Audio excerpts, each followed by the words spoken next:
All right, welcome back. I've done a little bit of work today, tidying up the bottom there. Still going to have to race out of this loft for next year, which is, yeah, it doesn't bother me. It's still a really fantastic loft. I'm going to get all the babies out now. Look how excited they are. They really love coming out. Probably the video after this is going to be the compilation of all my races from this year. I don't race very much. I've only got a very small team. We can't loft fly here most of the time, about 6 months of the year, so that makes it even more difficult. And I've got a life outside of Pigeons as well, so lots of kids running around and things on the weekend, which really make it difficult to race. So we get about 3-4 races in a year, and you know, do the best we can. But these guys are looking fantastic. So these will be some of the birds I will be racing next year. There's some interesting new bloodlines in here as well. Some of these are related to my Meadows birds.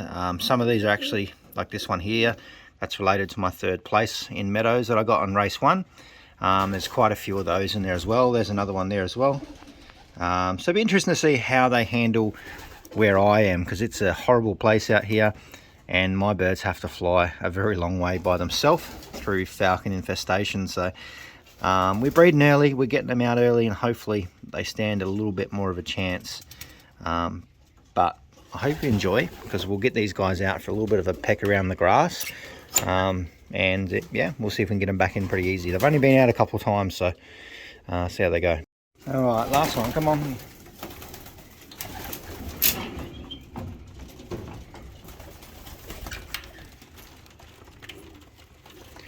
It's a nice day for it, hey?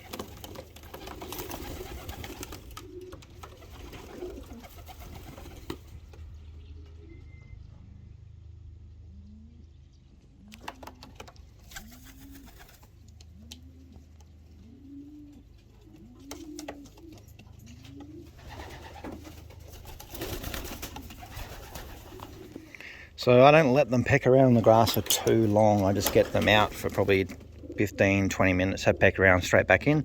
Problem here is I can guarantee you there's a goshawk or a brown goshawk sitting in those trees over there. There's a couple of them that sort of give the birds a little bit of a hard time. They generally don't get them.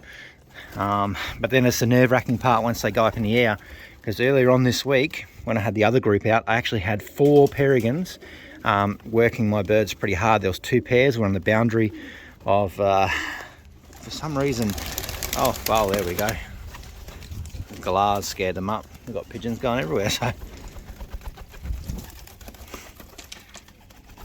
but yeah, I was pretty impressed the other day. We only lost a few tail feathers, but we haven't lost birds yet,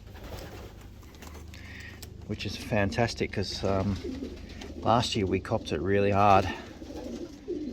Last year we lost about 50% of the birds before we made it to the race. The falcons just cleaned us out, something chronic. So hopefully this year things might be a little bit different.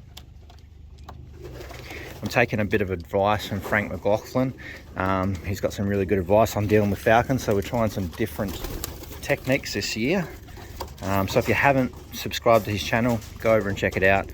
Some really good information there, so hopefully utilize a little bit more of those things, special little tactics, to hopefully get us a little bit further this year, because we get cleaned out pretty quick here.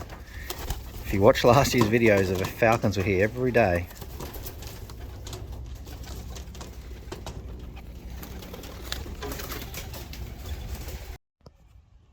They're close to being out long enough. The reason, one of the biggest things is last year we actually lost 10 young birds in one hit. We had them out like this, and the falcon or hawk come along and split them up, and I lost 10 in one day, which was it's pretty disheartening, to be honest, because she's pretty rough out here. I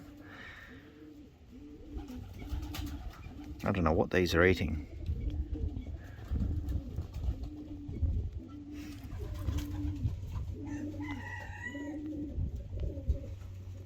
But we don't want to pick up bad habits, so not too much pecking around. All right, let's see if we can get them in. Come on. Come on. No, don't come to me. Let's go inside. Come on.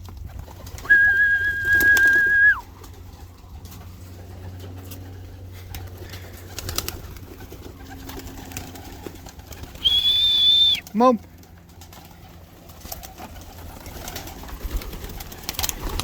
problem with a lot of these, they're actually quite tame, so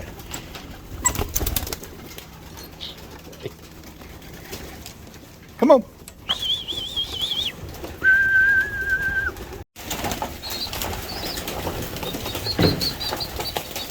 Come on.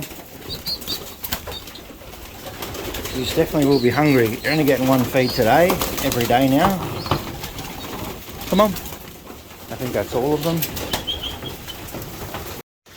So that's pretty much it. This year we're not going to have a big team as last year, so we probably won't make as many races either, but that's cool. You know, it's all about enjoying pigeons, and I think some people take it a little bit too seriously sometime, and it's pretty disappointing, but this was about, I just enjoy the birds regardless of racing or not. That's the main thing. So it's pretty entertaining because we've still got the auction going on. All the birds I've got up got bids on them, so they're pretty much sold, but you've still got around about 24 hours to go put some bids down on some birds. Don't want them to go too expensive, just want everyone to have a little bit of a test, because those birds that are in there, they will handle the tough stuff pretty well. But we'll see how we go. There's it's just good times. Pretty excited for next year, because we do have the next round that's coming over. We'll show you that in another video.